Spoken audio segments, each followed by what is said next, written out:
Hello guys!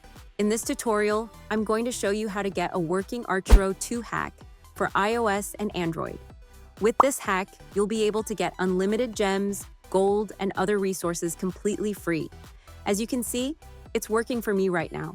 I've already used it to get unlimited gems, gold, and more.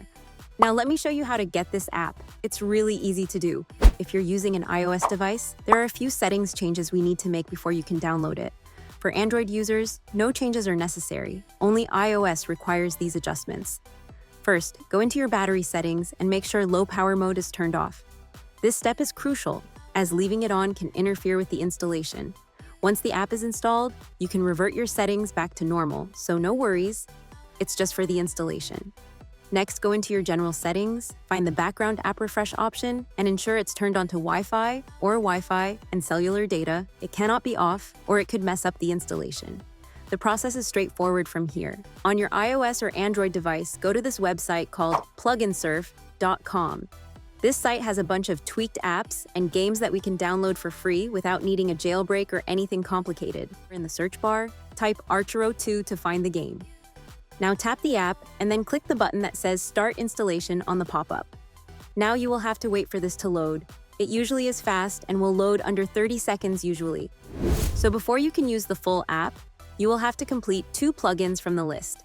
Basically, for the app to fully run and load, it needs this, and it is required for the app to work.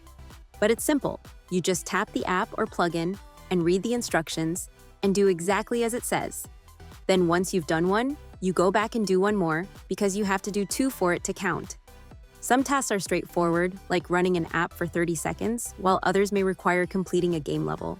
Just make sure to follow the instructions carefully.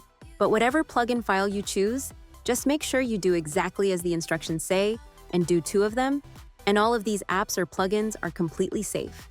They just take you to the App Store or Google Play Store. But once you complete the instructions of 2 of them, then it will pop up that the app is now installing exactly like this. For Android users, instead of downloading an iOS profile, you'll automatically be taken to the final step page where you'll complete the plugin files, and then the app will appear on your home screen. I hope you found this video helpful, and I'll see you in the next one.